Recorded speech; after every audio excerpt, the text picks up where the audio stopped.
So we have, through different satsangs, covered the 17 chapters of Gita, and we are about to enter the last chapter of Gita, 18th chapter.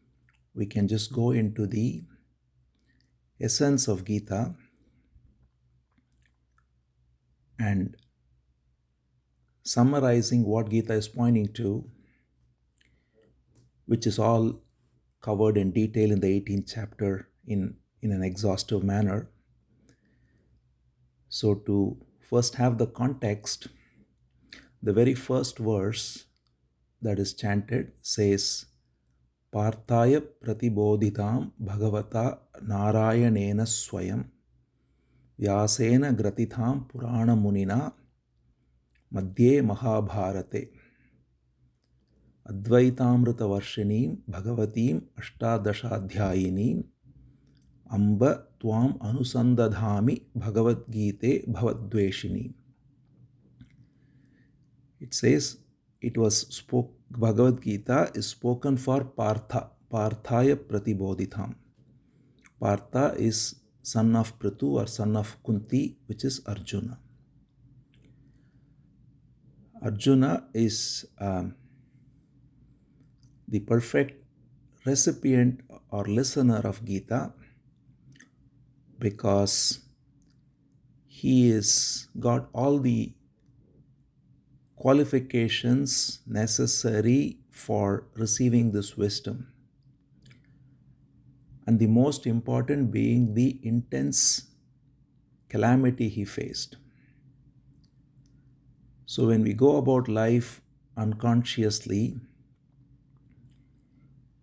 we just engage in actions just following a pattern.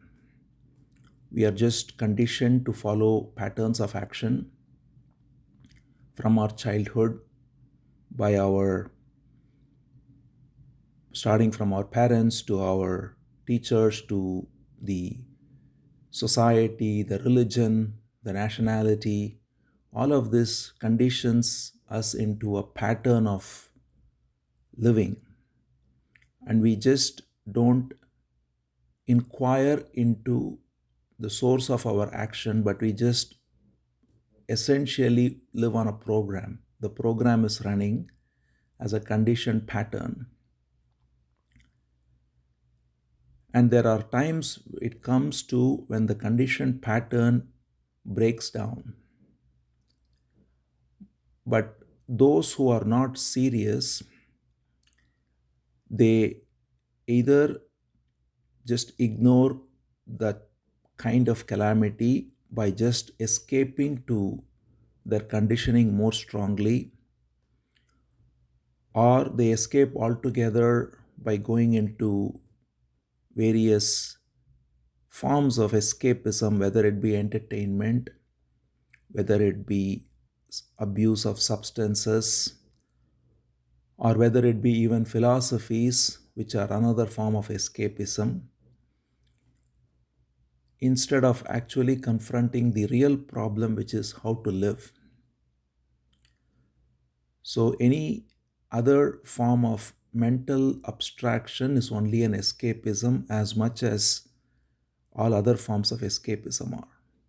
But if one is confronted with the question, which is the question of what is the right way of living, then that's the question that opens up the door to true wisdom. If we are just satisfied with the conditioned pattern that the society teaches us, where you are supposed to simply follow the pattern, make money, and just take care of me and mine, and live in a bubble, then it always causes some calamity to come at some point. One either faces death of a near one, or some disease comes, or some unforeseen challenge rises. There is always something coming because time is of the nature of producing change. And if we are attached to things that are fixed, whether it be the body or relations or wealth or career or status or one's religion, nationality, any of that, they all come under some form of threat or some form of challenge at some point. And when that comes, if one tries to escape, then as we said, that results in more conditioning. And that is what happens in this world when we see normally either people getting caught in personally abusing themselves through drugs and so on, or getting caught in political ideologies, getting caught in religious identification, nationalism, and all of this, because all of these are forms of escapism. But if we do not do rather any of that, but if we actually inquire into what is the right action, what is the right way to live, then the door opens. So that is what Partha or Arjuna does. When he faces a significant calamity of what is the right action, because he is a great fighter, he knows how to fight, he is someone who is unparalleled in his skill and celebrated, and yet he is faced with a situation where he has to kill his own relatives, his own uncles, cousins, and even his own grandfather, Bhishma, and so on. And he has got compassion for them, which is the compassion of attachment, because he is attached to his family members, his people he has played with, he has grown up with, he has sit in the lap of. And what he is, because of that, blinded to is the duty, which is to protect the citizenry who are facing a great calamity by being ruled by an evil king. So, compassion due to attachment clouds true compassion, which is to be coming out of duty, which is taking care of, in his case, the citizens who are going to be facing untold calamity by being ruled by Duryodhana. So it is like always said, we see, even in our own case, we see someone in front of us suffering that can have a outsized influence than the suffering that happens without our vision for millions of people caused by a different force. So many times, if we are simply attached to our ideas and our conditioning, and the compassion comes out of that, that's not true compassion, but that's just attachment. So that is what Arjuna faced, where he had attachment and he was shirking his duty. He was not shirking yet, but he was confused about his duty. And so he put the question to Krishna. So that is the right way to first approach the problem, is not to come to a decision either way, but to approach wise counsel who can point, not blindly follow anyone, but seek wise counsel and then act according to one's own inquiry, which is what Krishna tells him, that this is my counsel, now you do what you find to be right. And that is the true teacher, who does not provide a crutch but just provides a pointer. And the right student is one who approaches the teacher to look for the pointer and then applies his own intelligence and comes to the right course of action. So Arjuna asks Krishna, what is the right course of action? I am confused completely. So that is the beginning of Gita. Parthaya Pratibodhitam. Bhagavata Narayanena Swayam. So it was spoken by Narayana himself. Krishna, who is Narayana, gave these instructions. So the speaker of Bhagavad Gita is the source of creation itself, because the one who is completely free of any false identification, is already one with the source. What is there is only the divine source that makes everything happen. In the famous Vishnu Sahasranamam, as many know, the very first verse is Vishwam. Vishwam Vishnur Vashatkaro Bhuta Bhavya Bhavat Prabhu. So Vishwam means the universe. The universe is Vishnu. It is not that the universe is one and there is a separate creator. The universe is the creator. The creation is the creator. And that is the symbolism later given by Krishna through Vishwarupa Darshanam as well, where he says, I am the universe. Look at this. Everything, all the rivers, the mountains, the planets, the sun, the moon, the sky, everything is flowing. It is visually shown simply to symbolize that the entire universe is one intelligence in operation. Many people get caught in the images and not see the essence. The image is not important, the essence is important.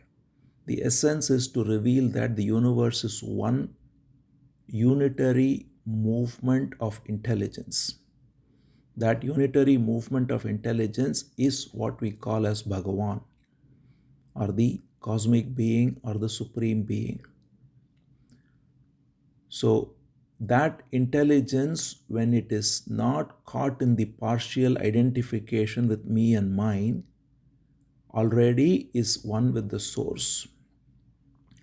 So the one who is free of false ego, one who is free of identification with the body, he is a pure channel of expressing the divine wisdom already.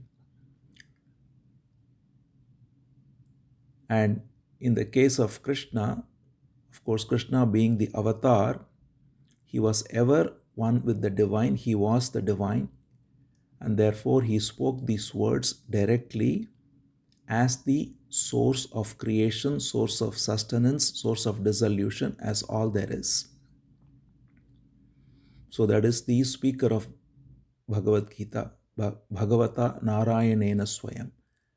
And that's very important to recognize, because when we seek counsel, whether through a person or through a book, it is important to listen to the counsel of one who is already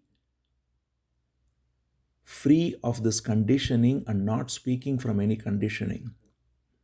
So when we listen to philosophers, thinkers,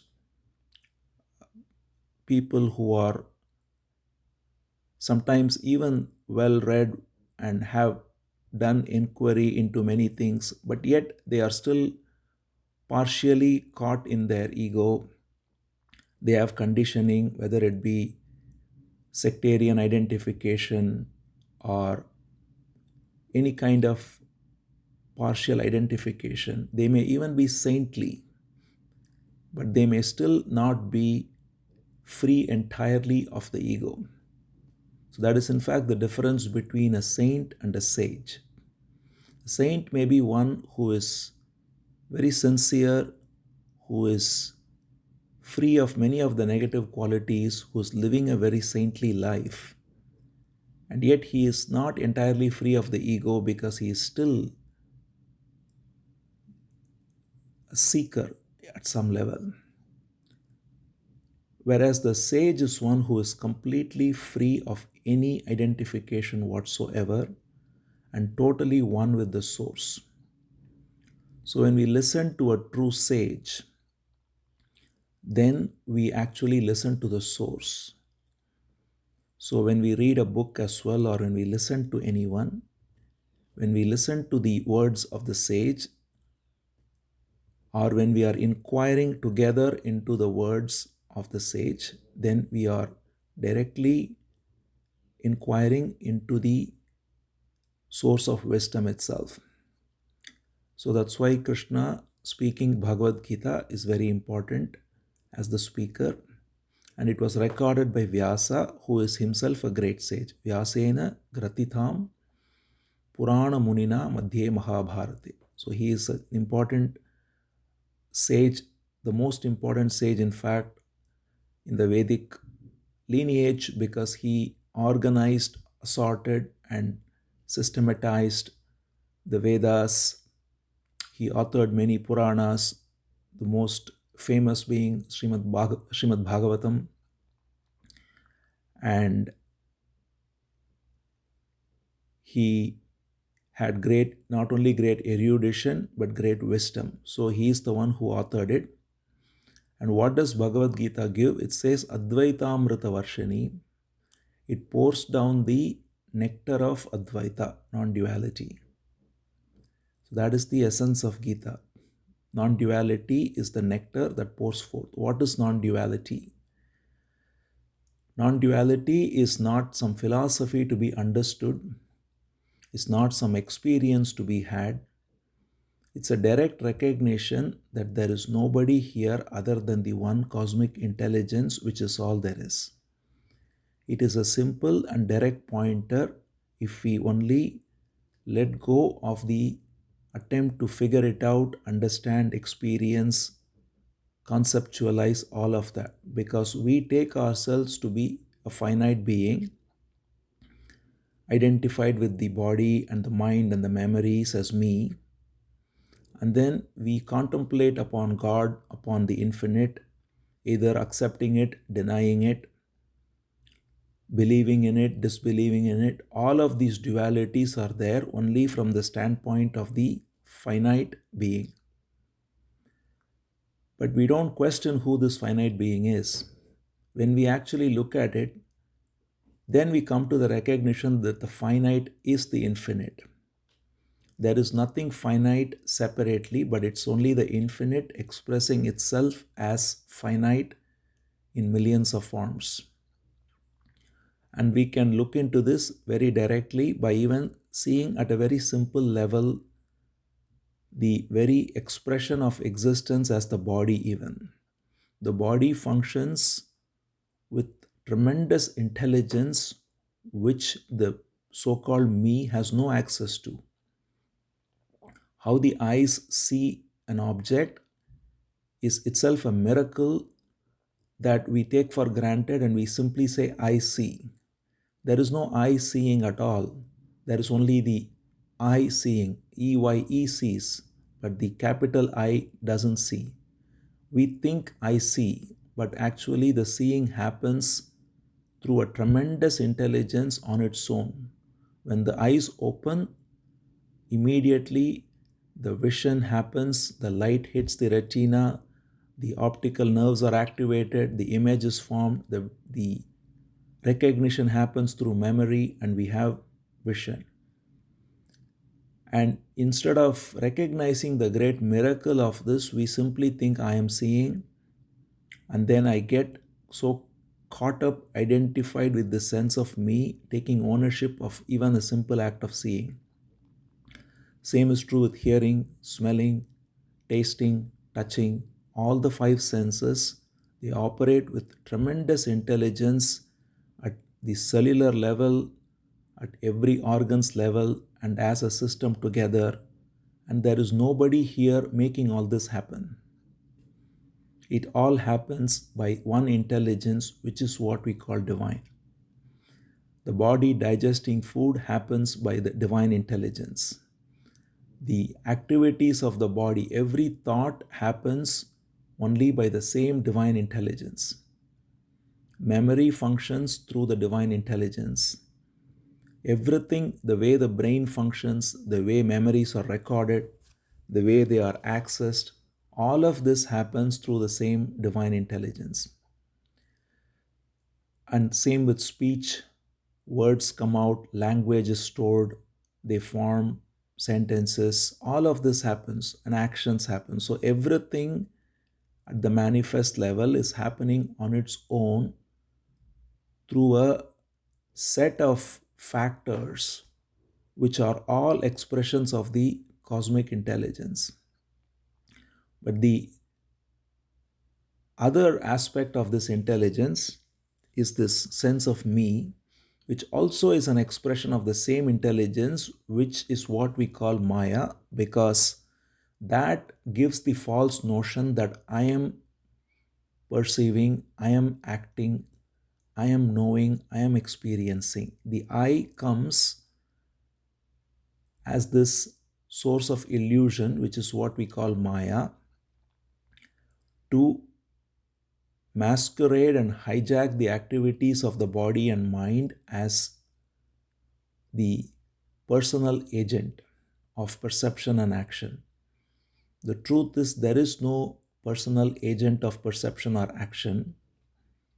And this is what the inquiry of even asking, Who am I, is all about. Whether we ask, Who am I, or whether we just simply recognize all this even without verbalizing the question, we come to the direct recognition that the entire movement is one movement of the cosmic intelligence.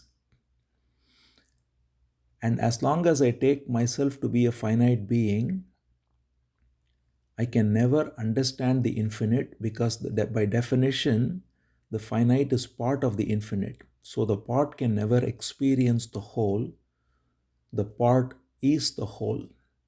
It is like the same way a wave cannot experience an ocean because the wave is already the ocean.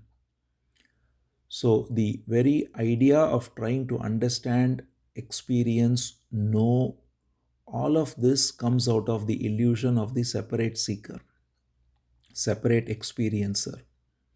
So to dissolve this separation is Advaita. It is not to give new wisdom, it is not to give new knowledge, it is not to give new experience, but it is to reveal the already present oneness by dissolving the falsity of separation is Advaita. And that is the nectar that flows out of Bhagavad Gita. Advaitamrita Varshini. Varshini means rain. Advaita Amrita Varshini. It is the rain of nectar called non-duality flowing forth from Bhagavad Gita in 18 chapters. Ashtadashadhyayini, 18 chapters. And therefore it says Amba Tvam Anusandadhami Bhagavad Gite Bhavadveshini. Therefore it refers to Gita as the mother, mother of wisdom. We have Ganga, who is also called the river, which symbolizes the mother of wisdom. We say Ma Ganga. And similarly, we say Ma Gita. The Veda is also called as Ma Veda Mata. So what flows is always feminine and the expression of the Divine Mother.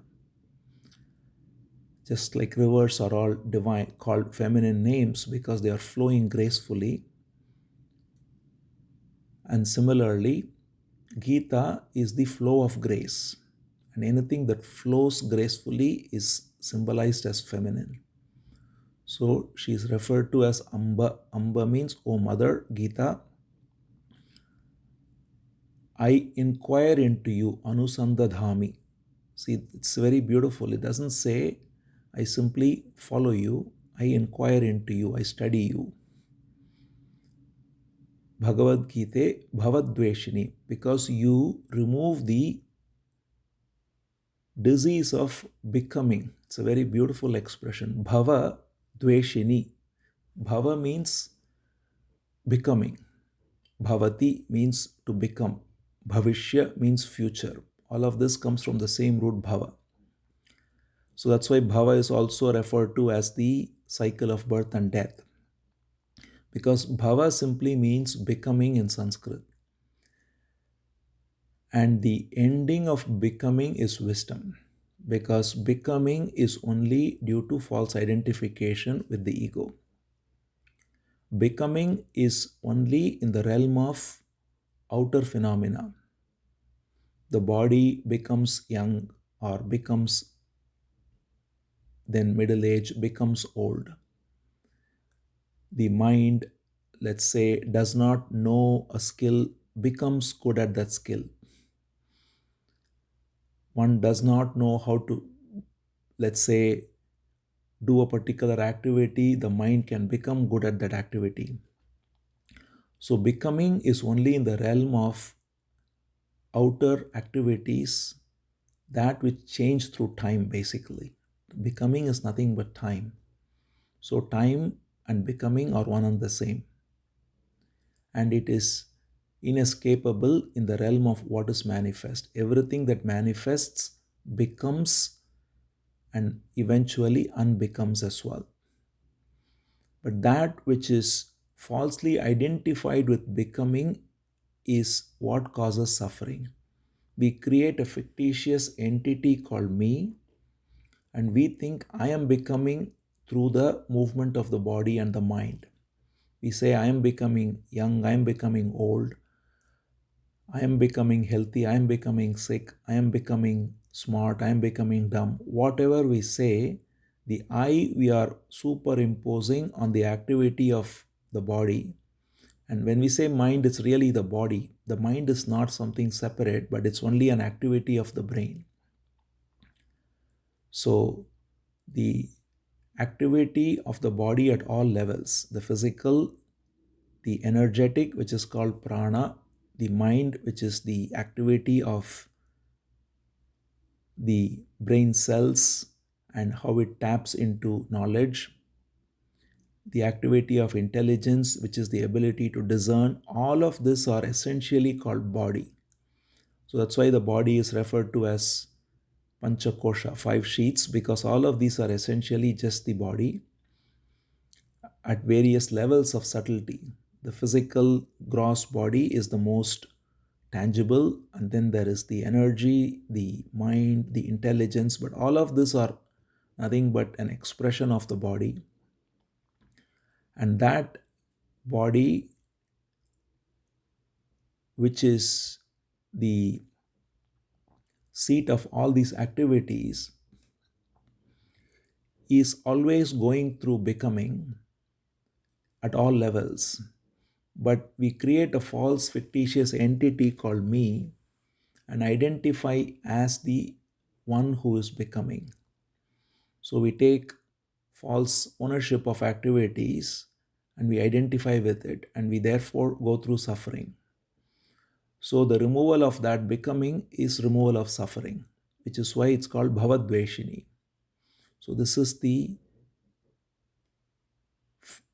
first verse, the beautiful verse of Gita Dhyana, which points to this listener, Arjuna, speaker, Krishna, the one who wrote Vyasa, and what is the essence of Gita, which is the nectar of non duality, and which is codified in 18 chapters, and which removes the disease of becoming. So that's the essence of Gita, and it covers these in 18 chapters.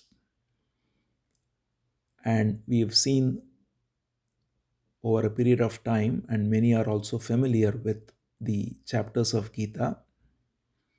But essentially, if we look at it quickly as a tour of Gita, we know the first chapter of Gita begins with Arjuna's calamity, as we already described.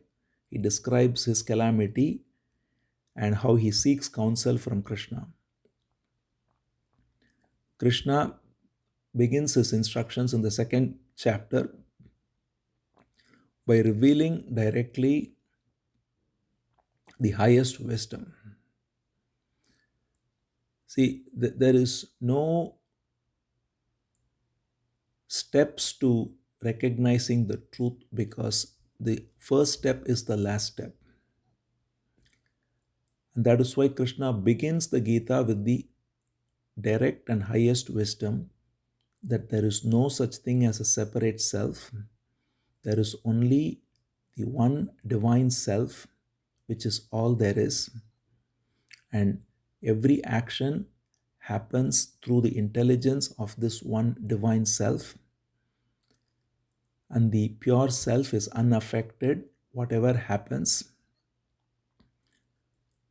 And therefore, if one engages in actions without getting caught in the sense of doership, then one is free of attachment, free of suffering, and thereby one can be living with equanimity, which is yoga.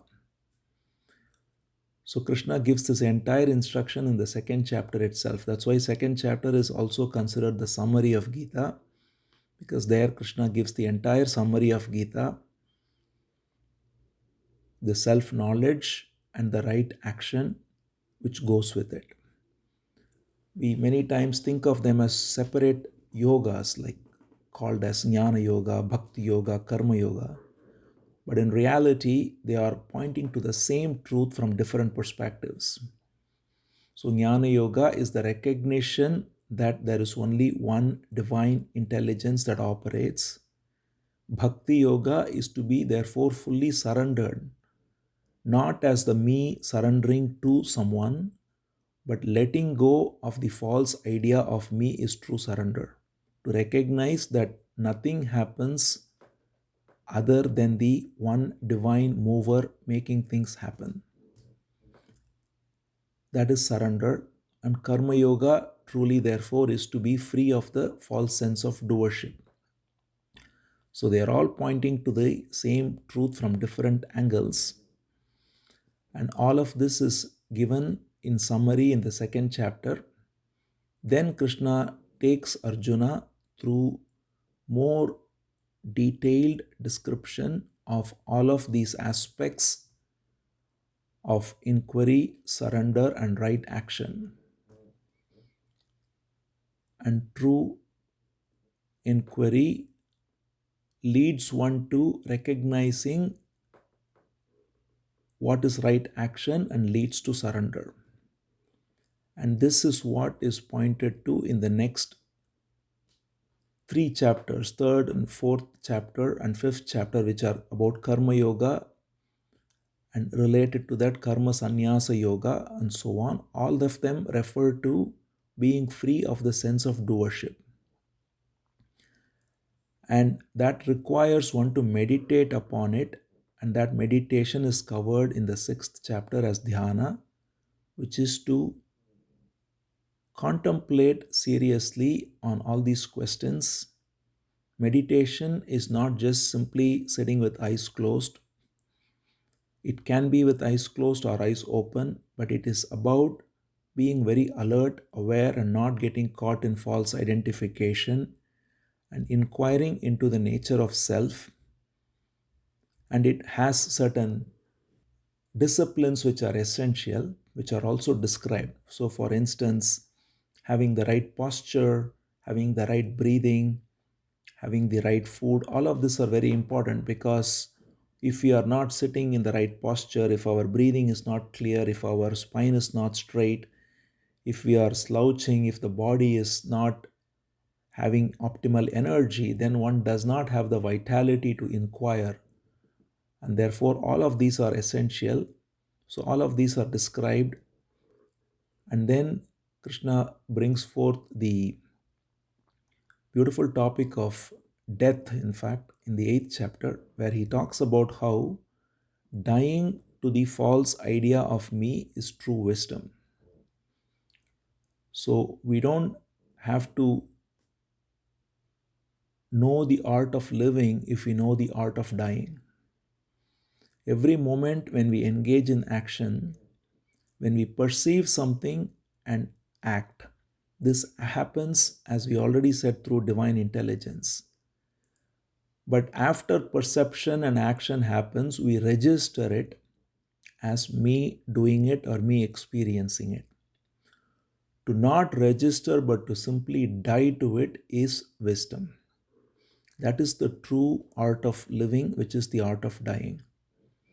So when we engage in any activity, the activity happens through a series of factors, a set of factors, which includes the body, which includes the environment, which includes the time and place and everything. And if one is giving full attention to the activity, then the activity happens perfectly. And then, normally, which is the unfortunate situation for almost every one of us, all the 8 billion people, is we create a story around it. We are constantly building a narrative of the me by thinking that I have done this, I have done that, I need to do this. And so there is a constant narrative building by registering, recording, and creating a story around it.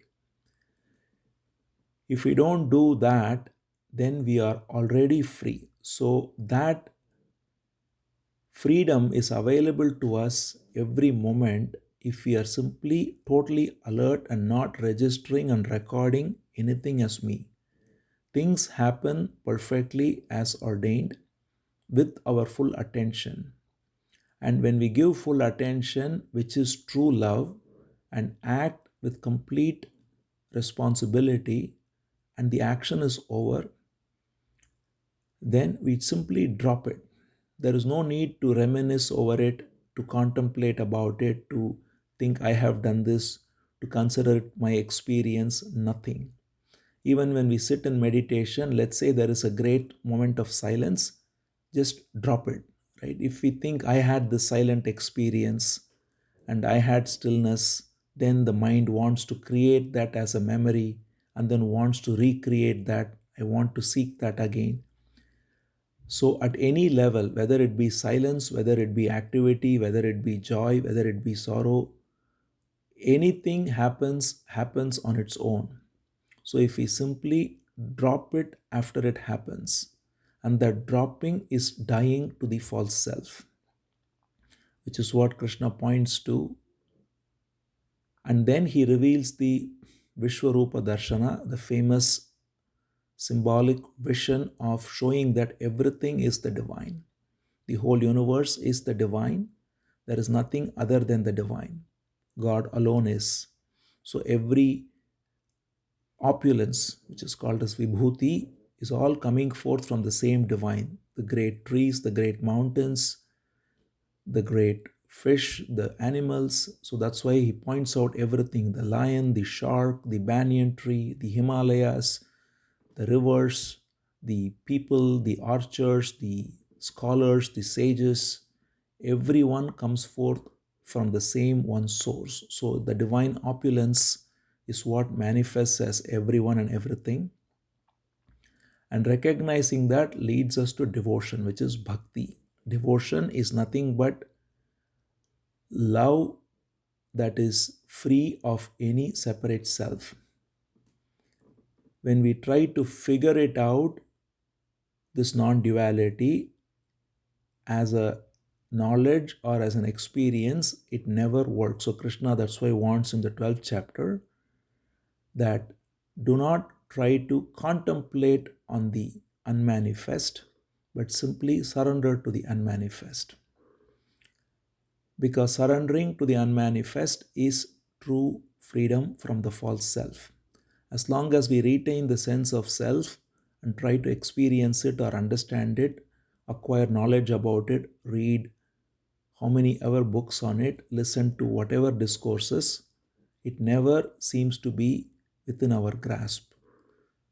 So, when we let go of this, which is again, as we pointed before, that's the symbolism of Damodar Leela. When we let go of trying to grasp the truth, then the truth is already here. So, describing that, Krishna then describes also the wisdom of the field and the knower of the field, Kshetra, Kshetrajna.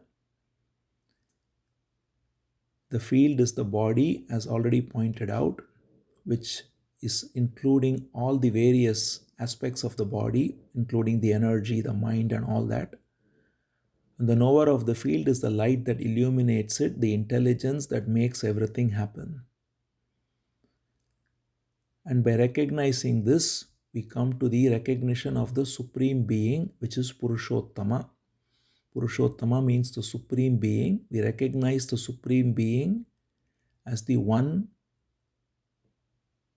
non-dual, unchanging, infinite, eternal reality, who is all there is. Then, in a couple of chapters, Krishna points out the discrimination necessary to come upon this realization, which is what is called as Gunatraya Vibhaga. That is, Whether it's guna or shraddha, they have three modes, which are sattva, rajas, and tamas. When we are caught in ignorance, which is tamas, then the sense of me is very strong. We are caught in false identification of all kinds, and that has its own influence in all aspects, even our so-called shraddha, which is our what we believe in, what we put faith in, what we follow, can also be based on the ignorance. Someone can promise some paradise or heaven later, and people will go for it because of the ignorance of being caught in the false sense of division. So, that is the way of ignorance. The way of rajas, which is passion, is trying to enjoy more and more, experience more and more, which is a very prevalent attitude where we just think more is better, and we consume and we exploit nature, and we constantly look for more and more gratification of various kinds, whether it's physical, mental, intellectual, and so on.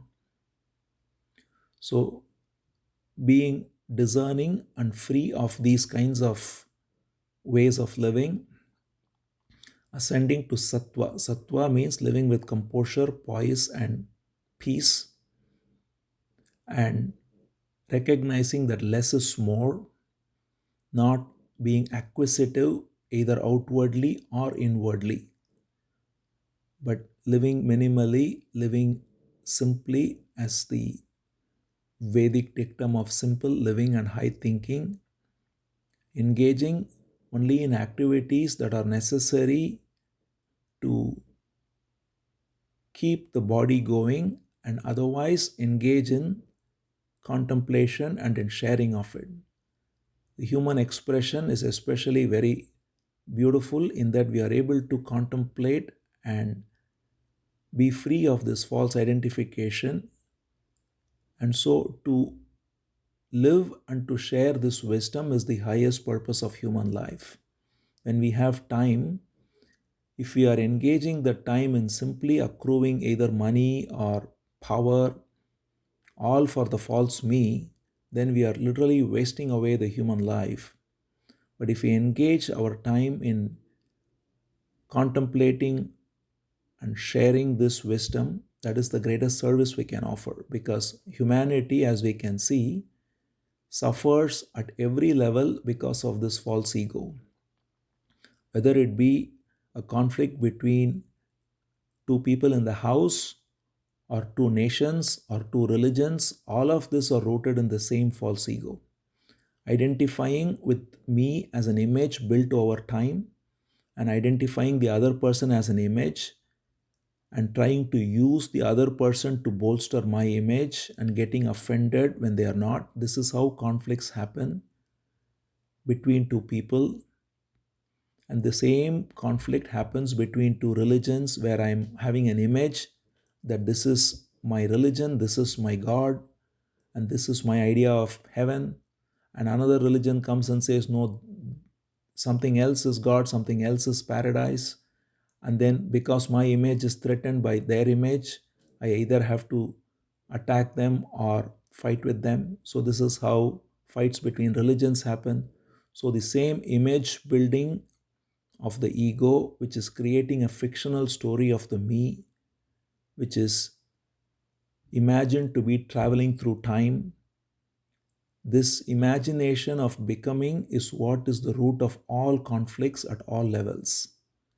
So, when we simply unconsciously engage in activities which are only furthering this image building, then we are living a very petty, limited life. And if we are, for instance, educating our children too, or educating or working, all of this, if we are simply caught in this identification and furthering it through various technologies, various ways, then that's not really education at all. It's what's called as breadwinning education, but it doesn't give peace and true joy. So, winning bread is important, but if that becomes the only goal, and most cases it's not about winning bread at all, because generally speaking, at least in most cases, the acquisitiveness is coming not out of any scarcity, but out of simply the greed of wanting more and more and more. So, when one recognizes that enough is enough and I can dedicate my life to serving, and true service is not engaging in some outer charity which has its place, but that's like treating the symptom of the disease. There is inequity in society, there is imbalance, all of this because of the same root egoic image building. So, to simply treat symptoms by providing money or food is all right, but it's not a real long term solution at all. It only puts a band aid and it will come off very soon. As we have always seen, any outer revolution is again a band aid. You change the economics model or the political model, all of this coming from the same ego. Instead of any of that, if we simply recognize that this is the root of all problems and therefore first be free of it ourselves, to not record and build a story of the me, but just live frame to frame freely. Every frame is an independent frame. Every moment we give full attention with love and finish that and forget it. And that's the way to live each moment with freedom. And the same freedom, the perfume of it can be shared with others.